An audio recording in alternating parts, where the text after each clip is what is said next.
Right,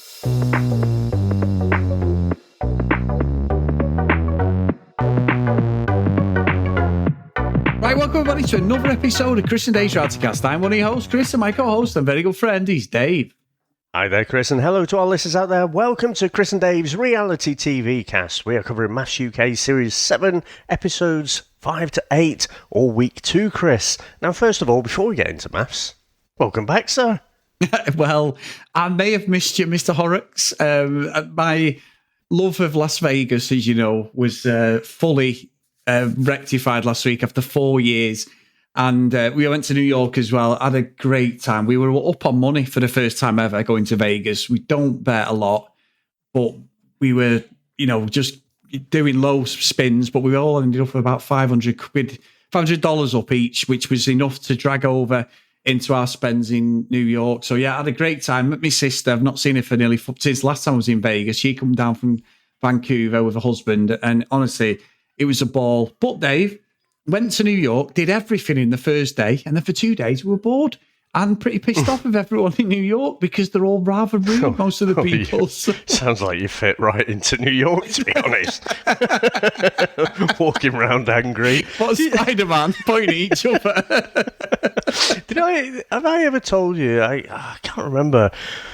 I think the first time I went to New York as an adult, I was actually just changing over at JFK, but it was like a 5-hour changeover or something daft like that. So flying from Manchester, going into JFK, and then flying up to Boston. In hindsight, it should have just fucking drove up from from New York to Boston. But anyway, gets there, and my colleague is a bit of a smoker, so we goes outside. Now this was about February, and it was really. Everywhere was just covered in snow. Proper picture postcard stuff. Yeah. And anyway, so I said, well, go on, I don't smoke, but I'll go outside to get some fresh air and whatever. And there was a guy there. What do you call him? The guy's not a chauffeur, a valet. Is it a valet, maybe? Concierge, he just opens the door. He doesn't drive your car off or anything, but, VIPs sort of drive up. And he opens a door for him and stuff. And then so my colleague he's just making conversation in that kind of British uncomfortable, you don't like uncomfortable silences kind of thing. And he says, "Oh, it's cold here. Is it this cold up in Boston?" Just making conversation like. And the guy looks at him as if he's just asked him something insanely stupid. And he goes, "Boston? How the hell do I know what the weather's like in Boston? I'm from New York."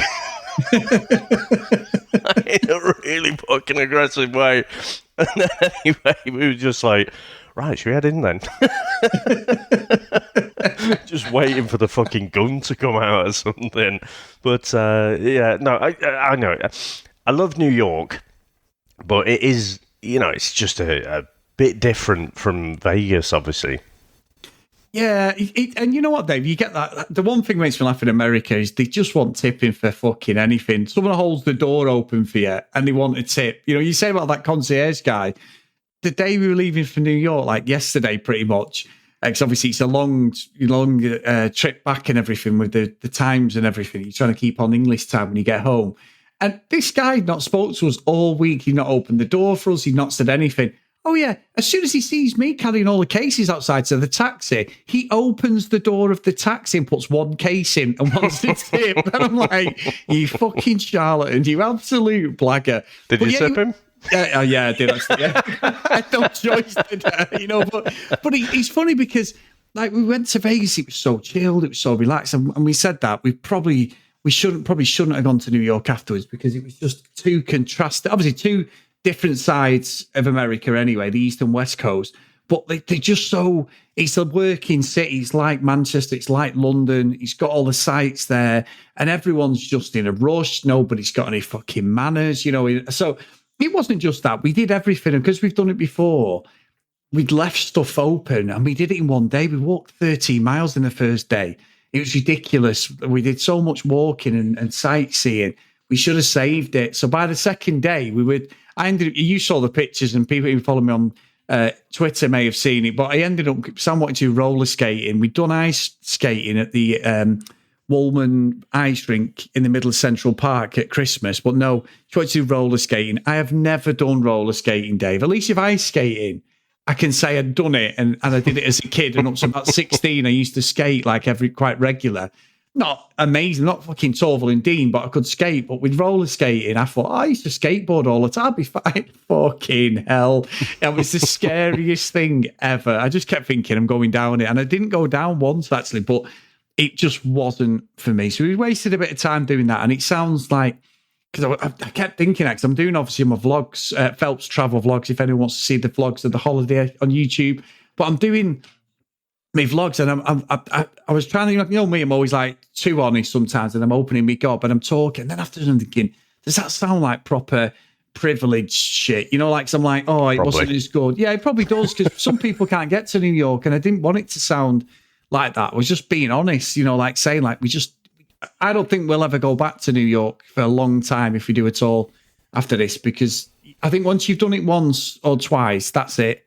You've done everything, unless something new happens. But it's still brilliant seeing the things. And then we went to the 9/11 memorial, which obviously was on the day we left was 9/11. So it was fantastic seeing all the police and the firemen, firewomen all dressed up in their outfits, paying the respect. The city was like thriving, and it was dead respectful, Dave. You know what I mean? But then now weed is legal, so everyone is selling weed on every corner pretty much. You've sort of seen some of the spliffs that were knocked you out for a week, like they were just like next to. I'm going to some. There's weed, and Sam's like, it's legal. I'm like, oh yeah, and then the next corner I go, it's not legal. It's legal. I've just told you that. I'm like, yeah, oh sorry. Fucking Dory. Yeah, no, you know what I'm like. But of all the things that happened while we were away, Dave, and I know this is more of a serious thing, is the Queen passed away as well.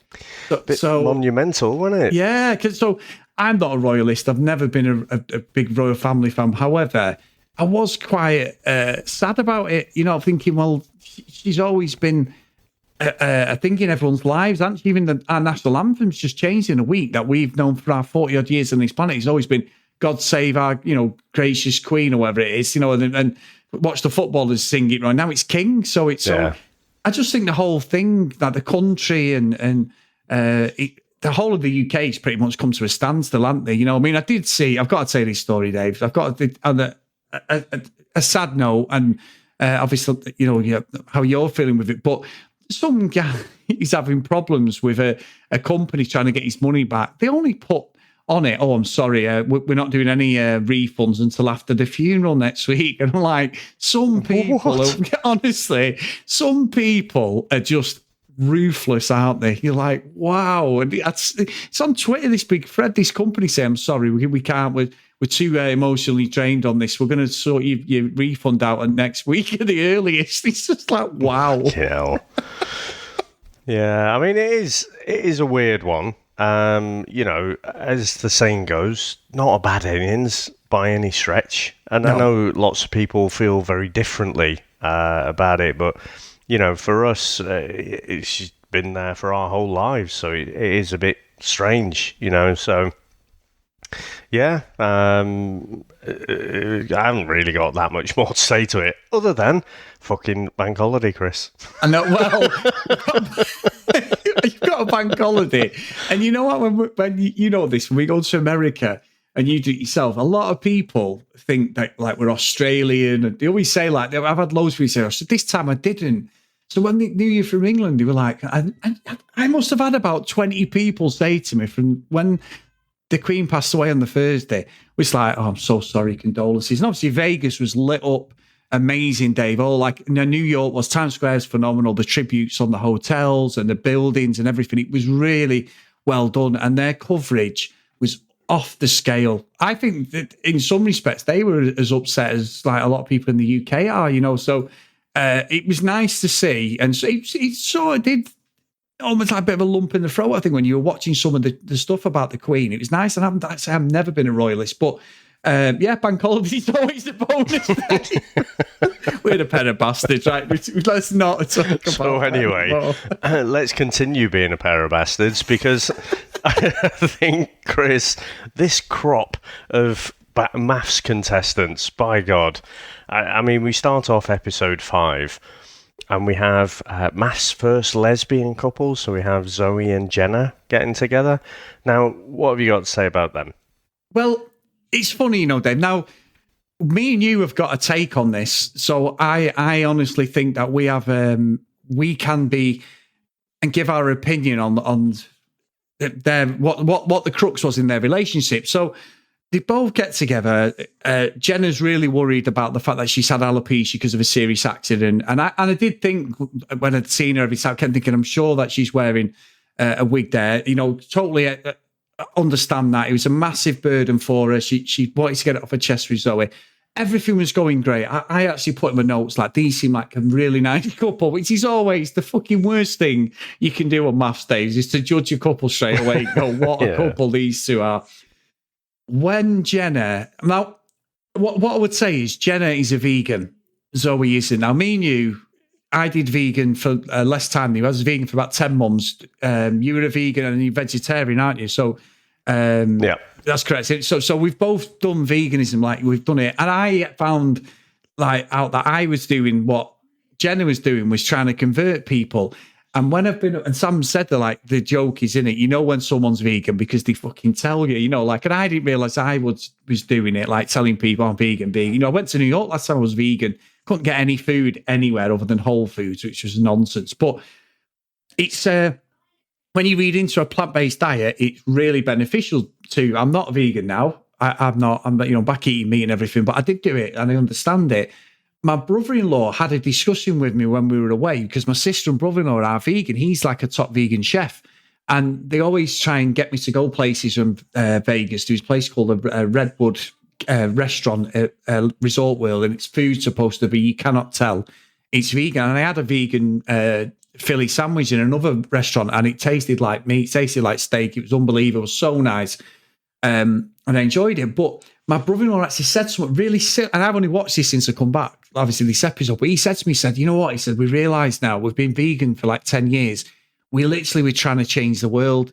We were trying to force veganism on everyone and, couldn't understand why people eat meat now and blah, blah, blah. And he had that discussion with me. Obviously, he doesn't watch maths. And then I'm watching maths and I'm going, fuck me. It's because Jenna was really judgy on Zoe. And I thought Zoe there was no need for it. I mean, they seemed dead nice. And I kept thinking, no, Jenny, you're driving her away. If she wants us to eat, when they were eating food, it was like she was ready to nick £1 million or do something drastic. And they built it up on the producers, didn't they, the way they were cutting it in. And I was like, no, you don't do that. That's her choice. And I can see that's going to be a massive crux in their relationship, which it shouldn't be. What you put in your body is your choice, and that's it. Whether I agree, you agree, whatever, you should never judge anyone on that. It's nothing to do with anybody. And it just seemed like such a really lame excuse to sort of get in. And I felt sorry for Zoe, I must admit. So I think I'm in the minority of one right here, because I think most people saw it the way you see it, and I was seeing it the other way, to be honest. Now, you say about trying to convert the world. I am probably the laziest fucking veggie there is, because I cannot give a fuck what anyone else eats, right? Yeah. I do it for me. That's it. Start, middle, and end of it. And the thing is, I the last time I was out for like a works night out, went out for a meal and everything, it was with a bunch of people that I'd not met for ages because of lockdown and everything. And we sit down and my approach is, right, come the zombie apocalypse, Chris, I'm eating meat. There is no question. I am out there hunting, fucking slaughtering whatever I can. Survival is the most important thing for me. But if there is a vegan option, I'm going to take it. So it comes around, the waiter comes over, everyone's ordering and stuff. Gets to me, it's like, I'll have the plant burger, please. Fuck me, then it becomes a massive topic of discussion then. It's like, oh, are you veggie? Are you vegan? And then the whole thing is like, oh, where do you get your protein from? And can you not eat anything? Can you not eat eggs? Can you not eat cheese? And it's like, oh, fuck, look, I just want to fucking eat. Like before, like up until 10 seconds ago, you did not give a fuck what I ordered. But now, suddenly, you fucking really care and are borderline offended that I choose not to eat fucking meat. So I don't know what it is. So I was seeing it that way, to be honest. And so this is not a one-way street. Because when, Zoe finds out and she's laughing at the camera and she's going, she doesn't eat eggs. What? And it's a fucking massive funny thing. It's like, oh, what the fuck does she eat? It reminded me of Piers Morgan, that fucking pie-faced twat. he was suddenly really offended because Greggs was offering an option to have a vegan sausage roll. So he was like eating it and then pretending he's like throwing up. It's like, do you know how much meat is in a fucking real sausage roll, Piers? Mate, yeah, where he's come from. Well, I remember he tweeted something about fucking wine. He's like, wine? Vegan wine now? What is that made of? And someone responded, grapes, Piers. Yeah, I'll have just the wine, the grape bit, and the alcohol without the fish guts that are used to clean the tanks and everything. But so I was seeing it that way, to be honest. Right up until Jenna was like, "Oh, I hope she doesn't choose the lamb," and I was like, "Jenna, you just fucking absolutely took my fucking legs away from my argument because yes." She did turn into that fucking judgy vegan then, and it's like, oh, fucking hell, just let it. You're literally just fucking meeting each other. There are so many, so look, what's important to her is what's important to her.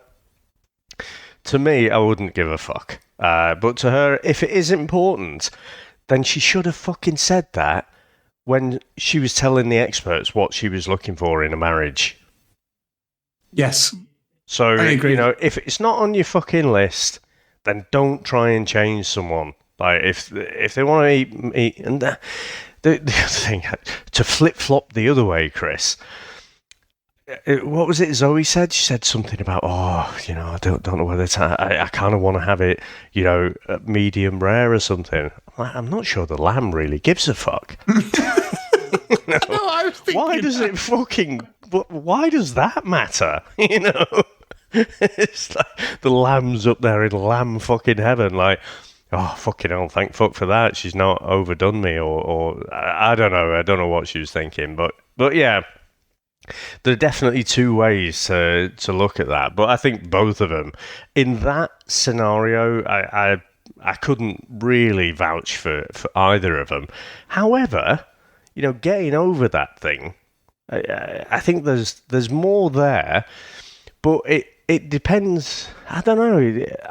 I don't think we've seen the last of this veganism thing, and I do think it's a two-way street. I think Jenna can potentially, she's going to get a bit more judgy about it and decide that actually no, I need someone to adopt the same values that I do, or I don't know. I feel like Zoe has got a bit of a chip on her shoulder that she's going to do that.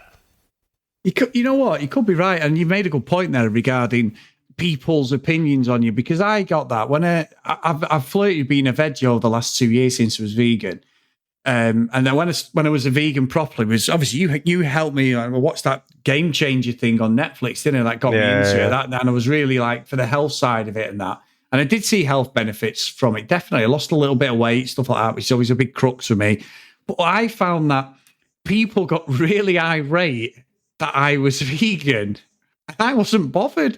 So I would go to a family do, and I'd either bring something or I would negotiate. If they're having a buffet, I'd be able to find something I can eat. But people are like, "Oh, for fucking vegan again." Oh, what? And I'm like, "What the fuck does it?" Like you said, you're so right. And even me and Sam, fuck off, Swampy.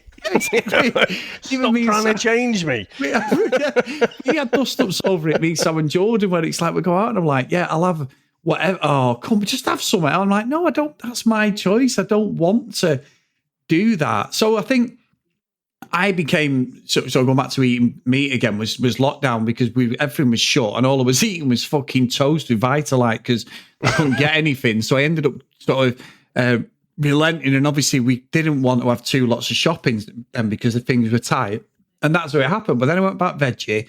And I remember saying something, oh, yeah, I'm veggie. And I was like, oh, what, again? Oh, I'm like, I've never been veggie. What are you talking? So I get it. I think you're right. I think this thing is we've not heard the end of it. It might be an excuse for Jenna to get out of the relationship, but I do agree, because when I was in New York and asked for a vegan sandwich, Dave, and they give me a fucking egg sandwich, and I looked at the guy and went, it's got egg on it, and he went, yeah, it's vegan. I went, it's got egg in it. I can't have dairy products. And in the end, I walked out and I ate the fucking sandwich and took the egg off. I never forget. It was like an omelette. Anyway, so there's another markdown for New York, Dave. Well, there you go. But anyway. On to You're the going to next. have all the fucking New Yorkers Everyone's coming after you. Yeah. No, yeah. No, I'm not. I love New York. It's Chris who doesn't. No, hang on. I've got New I York would tattooed. quite happily, honestly, I could spend, I don't know, 2 weeks in New York just going from bar to bar.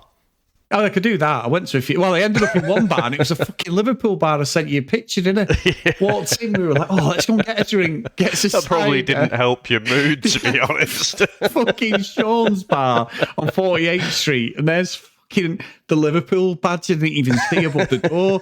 You never walk alone scarf right near my head. I was like, "Oh, are you fucking joking?" And then it was nice, though, because there was a few United fans in there who actually worked there, Dave. So we were all in agreement that the general manager didn't know what she was doing in there. But anyway, no, I love New York. I've got New York tattooed on my arm. I've got bloody Statue of Liberty and everything. I do love New York, but it just wasn't the same this time, unfortunately. Whether it's just a hangover. You love New York. You just couldn't stand the whole 3 days there. No, not all 3 days. Right, I'm shutting up now because I know people are going to come after me.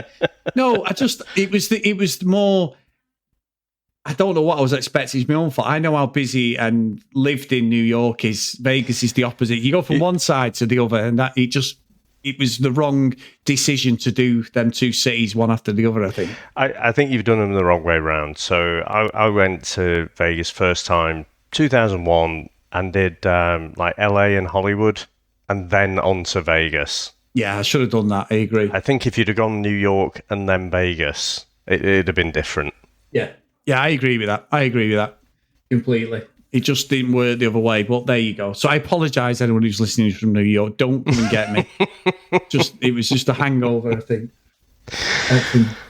Anyway, let's get on to the show, Dave, because I'm going to get some stick for this. So, Hopefully. So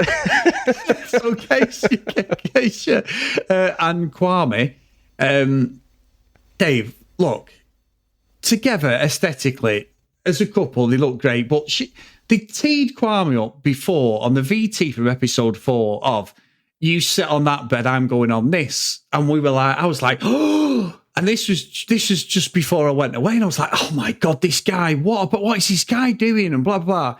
When you actually saw the episode, she'd said at the start, I wanted someone who was tall and everything. And then it was like, he's too small. He's too slim. He looked ripped up. He had the body on him and everything. Mr. fucking Garner, wasn't he? Exactly. He said that himself. He's very cocksure of himself. But she was saying the same. I'm a boss lady. I'm this, I'm that. He says he goes for more petite girls, likes the feisty ones. I'm looking over at Whitney going, well, we all know why that they've put there, because they're hoping that Kwame and Whitney have a bit of behind the cameras action, Dave. There's a big revelation, which I could probably see coming, but they just didn't look compatible to me. I mean, I think Keisha was more into him, without a doubt. He was taking it slow, but I think he's got a hang up on it, the way she looks, and he's trying to be politically correct about the way he says it, to not offend anyone. But everyone has a type, don't you? We all have types. Everyone, what you're into. There's nothing wrong with that, Dave. And I think he likes, or he will make a play possibly for Whitney, because there's just a little dialogue we got at the end of episode 8. Yeah, I mean, who did he say he was into? It's like Rihanna, Beyonce, and stuff like that. Yeah, it's like, oh, come on. and all this. Yeah, I've got him a notes, Chris, for this couple. Not a fucking chance. Just as simple as that. Start, middle, and end of it. And it's just going to drag out, unfortunately. So, I did wonder what the hell body contouring was. So I had to look it up. Apparently, it's like non-surgical, like they try and work bits of your body where exercise isn't working. So that's what her business is. So I didn't really understand what that was, to be honest. But yeah, not got that much more to say about it. I mean, when he was saying about, he just got himself a drink. And then she was God. sort of taking the piss about the fact that he'd done that, and he's just like, deal with it. I was like, come on, mate. You can't do that. No, it's just not fucking on that. But it reminds me, I'm sure it was Australia season 7, where there was a guy on there, and it was an older couple, but he just was not attracted to her at all, and he kept giving this bullshit line about, I'm sure at some point the attraction will grow. He just kept saying that, and like, you just want to be on telly, mate. It's okay. But just fucking come up with a different line that's like believable. So yeah, I think the only thing this couple will add is just a bit of drama. There's nothing between them at all. No, I agree with that. I agree. And I do think that's the one to look at with Whitney. And I want to talk about Whitney, Dave, because I've got a theory a bit later on. But talking about dinner party, right? Fucking April and George. Now, April was made out on the initial thing of that she'd absolutely copped off with someone. We found out it's a lady. She's laughing, saying like, most guys would be happy with that. Be honest with you, Dave, probably. But the context of what George said, it was basically, it looked like it was a full-on tongs. They were wrapped around each other in this jacuzzi. She's adamant that it was a peck on the cheek, a peck on the lips, and it was a dare. And she even demonstrated that with Thomas, didn't she? She said, this is what I did. He's been severely hurt, without a doubt. And I do think that she's not aware, like I'm still quoting fucking specialist, my arse, but the specialist for the context of the fucking show. What a load of bollocks. But the experts, Chris. The experts, the fucking experts. You can't see me, but I've got the quote fingers. Yeah, that's what I'm doing. That's what I'm doing. The quotation fingers. They've got a point. He is scarred. However, you don't go around the fucking room telling everyone. Well, you do on a TV show because obviously, he probably knows what he's doing. But he just looked like a dick, didn't he? And when it kicked off and Lara started crying. April started crying, sorry. He just looked like a dick, didn't he? And then he's like backing her up there. Oh, no, what's up? He's like, you've told everyone in the room. I don't know what it is with him, Dave. I don't think they're going to work either, if I'm being honest. And I think George will self-sabotage.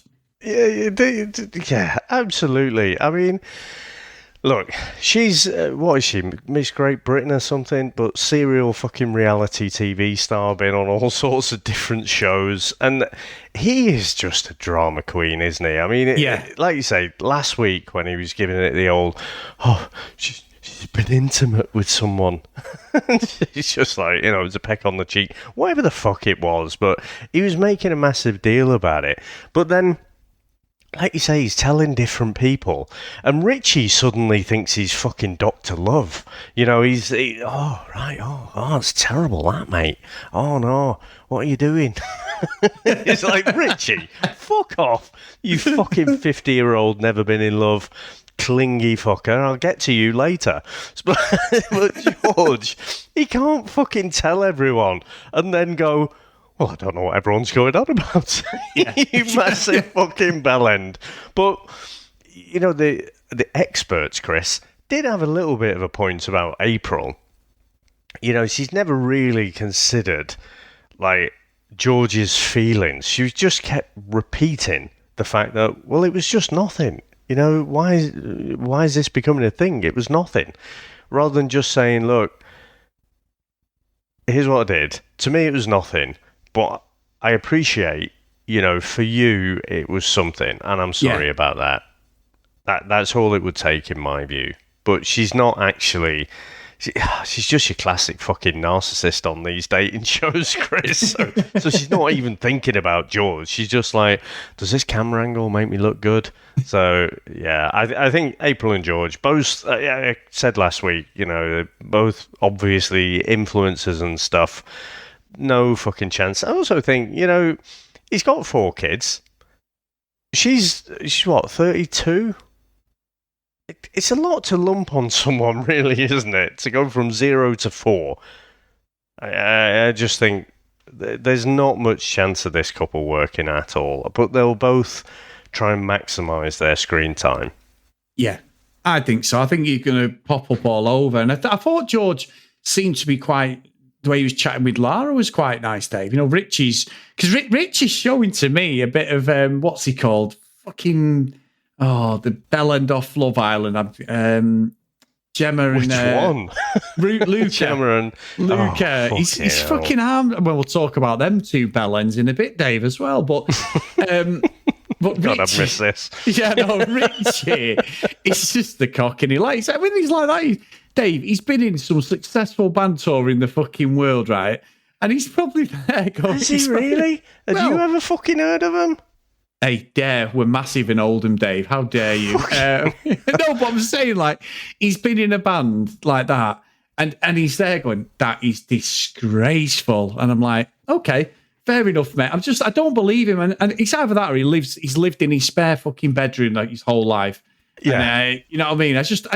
There's something off with Richie. I did sort of pull for him in the first episode, but the more I've got to see of him, I'm just like, yeah, there's something off here. And he's going far too quickly with Lara. She's just like getting the ick, I think.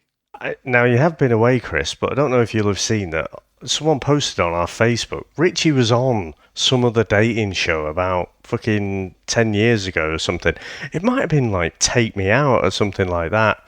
And actually, the dates seemed to go pretty well, but it was the same lines. He's still playing this character, old Bilbo Baggins there, that he's this massive fucking rock star, and he's like, live fast, love him fast and whatever. And I don't believe it. It's a fucking character. And he's probably been living in his mum's basement for most of the time. So, you know, you and I were in a band, right? And I'd done the unsigned circuit in Manchester for a while as well. And the best kind of parallel I can draw is if you listen to the lyrics from Arctic Monkeys' Fake Tales of San Francisco, that is what it was fucking like. Just a bunch of bellends who think they're fucking something, but they're like, I would never fit in because I'm always like, well, look, I've got to be up for work in the morning, but you lot are clearly fucking rock stars the way you're going around like Bertie fucking Big Bollocks. So he's just like that. He's not lived this fucking Mick Jagger lifestyle that he's trying to pretend that he has. And again, I think I said it last week, but, you know, the thing about Lara, you know, fucking hell, she's got kids. Oh, man, this is, it's quite a big thing, this. What are you fucking expecting, you cock? What are you fucking... It's like, might be a bit young for kids, you know? Like, fucking hell, man. So, yeah... Chris, I don't know if there's many people. I think there's one couple, which I'll get to later, who actually liking this lot. Yeah, there is only one couple, actually. I think it's Jordan. What's he called? Dave, hang on. I'll get it, Dave. I've lost it this last week. Jordan and Shanita. Yeah, they're really sweet, them together. Yeah. Compliment, little jokes. They got little in-jokes together. They're the only one. Once you pop, you can't stop. Exactly, Dave. You know that. But they are the only couple that I would turn around and say, at the end of this, have got a chance, because I think it's just a natural thing there. They might be the first, you know, I think, but I'm with you. I think they're good. Now, however, Dave, bit critical of Thomas and Adrian, but when they sat down at the dinner party and when they went to the actual commitment ceremony, it seemed really sweet. They were laughing and joking, holding hands. I was like, you know what? Maybe Adrian has sort of cracked that exterior Thomas and that little bit of fakeness, the drama, everything that he brings to the table. It was going great, and he was a shoulder to cry on for April, everything. And then obviously, I don't want to talk about Whitney and that, but he just fucking went at the end, didn't it? They just started kicking off him and Thomas. And then didn't like when Thomas said fucking Captain Curtains. You know what? I really did not like Thomas in week one. I thought he was just fucking way too much, and I think he's just too over the top. I think he was really disrespectful to Adrian, and I thought I just didn't like him. But I have to say, in the dinner party context, I thought he came across a lot better. Yeah. And like you say, just occasionally, scattergun these one-liners out, and occasionally, like, one will hit quite well. I did love the way, like, April was consoling in him, and, he'd spotted something was going on, so he dragged April away. And then, got down with April and George to speak, but then he sort of turned on April. Yeah, he did. She wasn't expecting that. So that cracked me up. But yeah, I mean, I think Adrian just got to this point. He obviously bites his tongue a lot, and so he hadn't been saying anything for ages, but then fucking he just had enough, hadn't he? Because I didn't think Adrian came across very well then. No, it was the frustration just bubbling over the top, wasn't it? But I just don't see Thomas and Adrian working. But yeah, like I say, I did appreciate Thomas in that group setting. I thought he was like a good kind of catalyst for other people. Yeah, I'm with you. I'm with you on that. And I'll tell you a couple of what it just come to me then. I haven't even written notes down, but I'll tell you who's pissing me off in these episodes, Dave. He's fucking Jess with PJ. PJ looks like a top guy. She's got a massive hang up on his job. I'm not saying there isn't an argument there, because I said in the last episode, I don't know how I would be if, my other half was a stripper or whatever. I couldn't imagine that. So I can't be judgmental on that. But the stuff that she's picking up on him for, and she's just being a fucking mardass. Like Sam kept saying to me, because obviously we were both sort of jet lagged. I think we were in and out of what she went. She just reminds me of that fucking Morag. She said from last series, she said, she's just getting on my fucking nerves. And I said, yeah, but that's the thing. These characters are in there. And I feel that she's character assassinating PJ and knocking him down. And he's like self-evaluating himself when he's got nothing to. I don't think half the time he's done anything wrong, but he agrees with her. And it's like, you're a lovely girl, you deserve. And I'm like, no, you're not. You're a spoiled fucking brat who has got her own way. And she's just becoming more and more irritating as this show is. Perfect contestant, absolute perfect contestant. When Paul went at her, and he didn't go at her wrong a lot, he just gave her a little bit of a home truth. She went right back, you're picking on me. And I'm like, he fucking isn't. He's telling you the truth and you don't like it. So, yeah, great contestant, but what a fucking nightmare. Yeah. I mean, it's like, well, you're making me out to seem a bitch. Well, Cinderella, if the shoe fucking fits. Exactly. So That's a great way of putting it. She has got a fucking massive chip on her shoulder about him being a stripper. And you know what, Chris? That's all right. If you want to be a judgmental fucker, good on you. Enjoy your fucking life. The problem is like you say, it's the fucking gaslighting then. It's taking pot shots at him. It's because she won't actually just come out and fucking say that. She'll find fault in everything else that is about him. And you can see it fucking chipping away at his sense of self. That's what I don't fucking like. And Whitney is doing exactly the same to Duca as well. Now, I'm not a fucking fan of Duca. I do think he's probably in there for the fame. But Whitney is just not fucking into him in the slightest. But instead of just saying that, instead of just coming out, she's making it all about him and his personality and making him question himself. And it's just horrible to watch. And like you say, as soon as the camera gets turned around, the fucking waterworks come on again. And it's just that both of them are fucking Morag, 2.0 and 3.0 for me. Well, David, I am going to slightly disagree with you there. So up to the 8th episode, I have got all sorts of notes on Whitney. I think she's disrespectful. Same as what you said, she's disrespectful. She's always putting him down. She's called him fake from the first episode. And I was like, I don't get it. I don't understand what he's done. However, and I was all for laying into her in this episode. I was like, yeah, she's fucking nightmare. She is. She's some of the things she said, are we getting, is my taxi due? Am I getting, what time am I getting picked up? My plane due or whatever. 100% stand by all that. I honestly, for like literally 3 3/4 episodes, I was ready to go all in on her.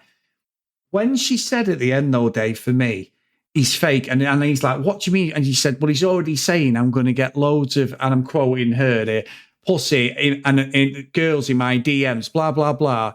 And he then said, oh, well, yeah, I apologise for some wording. And I thought she's fucking called him out because of the context of the show. It reminded me of that Aussie couple. Do you remember when that girl said to that guy who looked like a Viking, why, she hated him, she couldn't stand him, but let's stay in here for another week and pretend we're together so we get another week on the show. Oh, it was, she came back for the reunion, and she was a bit of a legend, wasn't she? Yeah, she was. but remember it, and she was saying like off camera, so if he's saying that off camera and then coming on camera and being this, like he was doing the cheers for everyone and all that, I sort of started thinking I was a bit Team Whitney at then, Dave, because I thought, you know what? It's true. He's there for what he can get on this show, and he is there for the influencer. We know that they all are an influencer and all that. But as soon as she said it, I thought, you know what? Fair play to her. And he didn't turn around and go, it's all lies. He actually apologised for saying some of the things he said because he's been caught out. So they're a pair of shithouses together. But I also think if Whitney carries on this way, Dave, she might become one of my favourite characters because this little wankaduka is getting called out rotten. I didn't like what she said about him. Like, I wanted a guy with bigger legs, he could be taller, all this. But if there's a hate there, because she's got this raging hate knowing that he isn't being true to himself and he's lying because he's saying all sorts of derogatory stuff and just fobbing her off for the camera and until he gets on camera. She's obviously there for love. I sort of was sticking up for it at the end of it, Dave. That's how I saw it. Well, I am neither Team Duca nor Team Whitney, to be honest. They're all a gaggle of see you next Tuesdays. So it just... The thing is, it kind of reminds me of The Bachelor. Remember that one where... what was the guy's name? Was it Thomas or something? And, the guys, all as a group, confronted him and said, you've thought about being The Bachelor, haven't you? And he's like, well, so this was on The Bachelorette. So for those of you who don't watch the Bachelorette, The Bachelor, it's this incestuous fucking thing where, if you're on the show and people kind of like you, they'll invite you back to be the next Bachelor or Bachelorette. And he's like, well, yeah, I did sort of think about it. And everyone's like, oh my God, I can't believe you've thought about it. How were you not here for, was it Katie or fucking Tasha or whoever it was for? And it was like the greatest crime that he had committed. You have thought about being the Bachelor after this season. The fact that the previous 20-odd seasons, that's exactly what the format has been. You've all fucking thought it. It's just this guy happened to get caught out. Whitney calling Duca out for being fake. Fuck off. You're all fucking fake. Just to a certain level. Now, you don't know what the context of that conversation was. Were they having a little joke? Hard to imagine the way you see them together, or was he just... I don't know, saying it as a throwaway thing, like, if we don't work out, I'll fucking have loads of options when I get out there. You don't really know what the context of that was. Or maybe he was just being true. It's like, let's just fucking turn it on for the cameras. But I'm not fucking having that, she's there for love and whatever. It's just, she's going to leave, right? But she knows full well, if she thinks this guy is 100% fake, like all of them, she knows he's going to stay. So, there's no risk. She knows she's going to stay. Yeah, because I still don't like the format on Maths of if one says stay and one says go, you stay. but see, I fucking love that. Because it's like, I so need to get out of here. Guess again. Yeah, there is that because people become more toxic and hatred toward the partners. But also the ones who like you just said, the ones who are in there for, and most of them are, for that fame, that platform to something new, it fucks them over then because they're like, oh shit, I'm gone here, so it's just a weird format for me. I always think if this is, one says the opposite of the other, then they should just fucking go and that's it. But look, it's not a fucking prison. If they really want to fucking go, they go. Yeah, that's true. That's true. You're right, sorry. That's all right. Stop you in your tracks there. Stop the flow, didn't I? It's like, but no, I kind of, I don't know if there's some contract thing, but like I say, if they really want to go, then they'll just go. But no, it's going to create a bit of drama now. It becomes a big thing in the following week. It's like, well, I said to stay, and the other person said to leave, and so it creates a bit of drama for next week, and I appreciate it for that. Yeah, I'll give you that. I'll accept that. I'll admit slight defeat on that, slightly. But I am saying, Dave, I think Duca might become the bad guy of all this if this escalates. So, in fact, Dave, I'll tell you what I'm going to do. Because I've not said it this series. I'm going to put this within the reality radar. That's my prediction. You can't. No, what exactly is the prediction? Because if the prediction is Duca turns out to be a dick, I'm not fucking having that is a prediction. In a few, tomorrow will be the day after today. There you go. There's my fucking prediction. Sorry. I've got the trademark. I've got the T-shirts to show it, Dave, as well. I'm sorry. People know what I'm saying. That's my prediction. That Whitney might not come out of this as bad as what she is at the moment. I think she's just clawed a little bit back there for me. It just got me reality radar brain, because I've been away. I've been thinking about gambling and things like that. And then I come out and I was like, hang on a minute. Yes, I like what she's doing here at the end, Dave. So we'll see. We'll see. Well, I think you were closer to an actual prediction before. There's something there between Kwame and Whitney.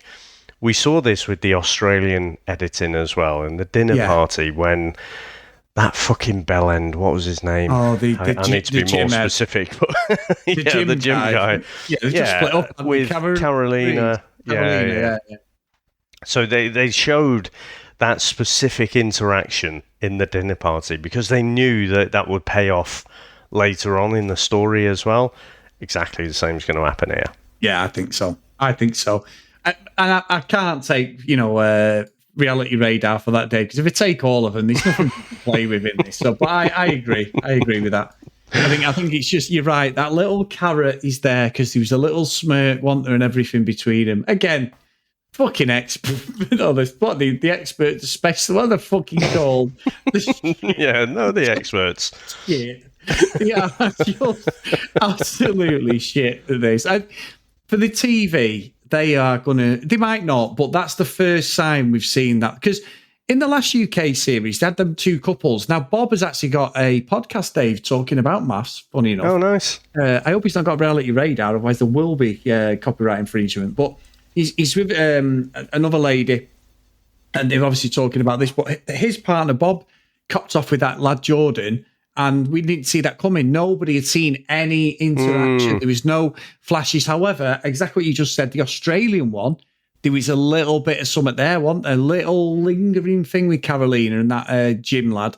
And then it just was enough to go, hang on. And then all of a sudden, he's in the gym training on his own with no one else in there. And she comes in fully, like in Towie, fully make-upped up and everything, with not a chance of doing any training. There was no bead of sweat coming off her brow. And then it was like, oh, yeah. So I was just asking how you going with Dion there. Fuck off. I'm impressed you remembered his name. Yeah, Dion. I still can't remember the gym head's name, Dave. Fucking, he had that little porno 70s tash, what he was called. I don't know. But anyway, Dave. So have you got anything else to say about these episodes, Dave? Because we have got an email. I'm just wondering, did we get that sponsorship in the end that you were talking about? We did, Dave, yes. Because we could have worked in if we'd have talked about this before, because Kwame was saying he shaves everywhere. And we could have, knitted that in. Oh, David. Right. Anyway, let's just we'll talk about that off podcast, Dave, because that would have been wonderful. So should we introduce our sponsor in the next episode then? We will introduce our sponsor in the next episode. No prizes for the clue there. Or maybe, I don't know, send us an email. See if you can guess who our sponsor will be. Right, anyway, Dave, we had an email from Mickey, and he lives in France.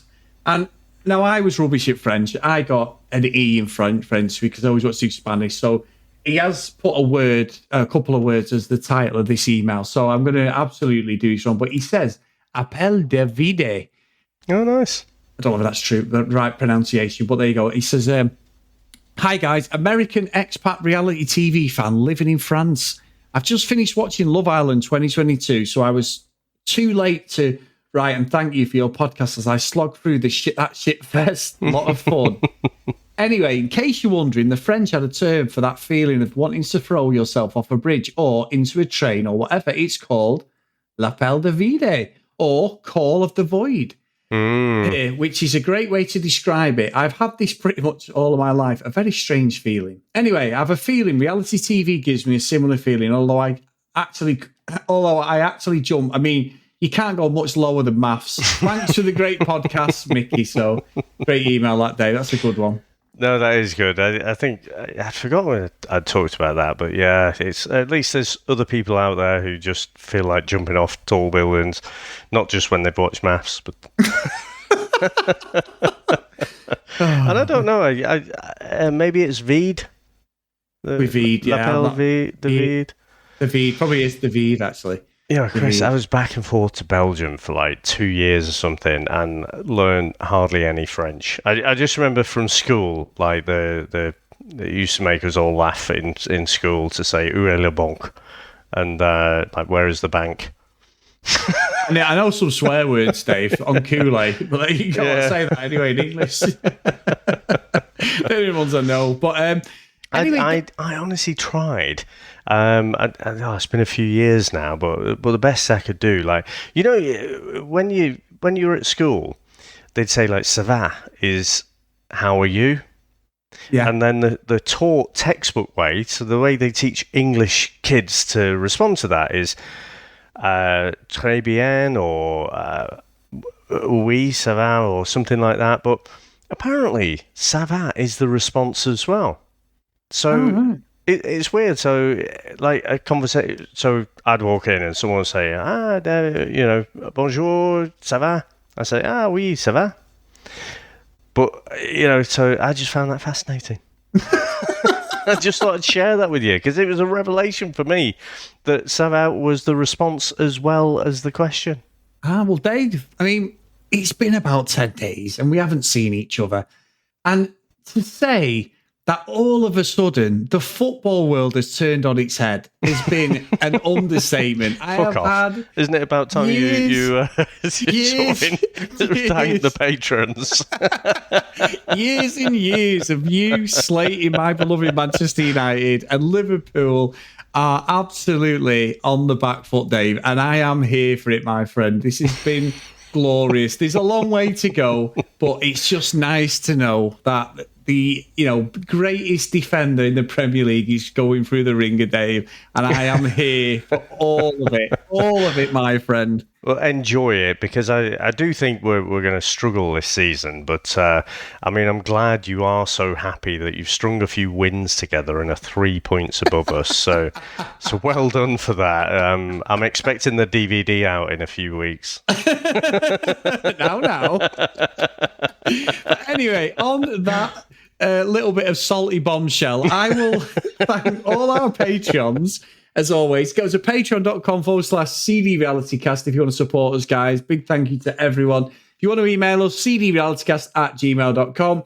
And also get over to Twitter or Instagram @CDRealitycast. And also, please don't email in about New York. I love the city. Dave was just riling everyone up, okay? I just didn't have a great experience this time. We will be back at some point. I'm really trying to get out of that one, Dave. So anyway, our roll call of honour is Cassie, Megan, Kate, Annabeth, Maggie, Kristen, Zoe, Gillian, Michelle, Keith, Helen, Brianna, Jacqueline, Noreen, Amy, Joanna, Libby, Katie, Dee Dee, Hannah, Priscilla, Susan, Hennessy, Haley, Lauren, Lucky Lily Green, and Ken Gustafson. So thank you so much, guys, for all your support. It's really good, yeah. And this will be coming out, and we will get the next episode out pretty quick as well. Now that I've caught up on that 1 week, Dave, and we've got this week, so it'll all be back on track for everyone. So the weekly episodes are back.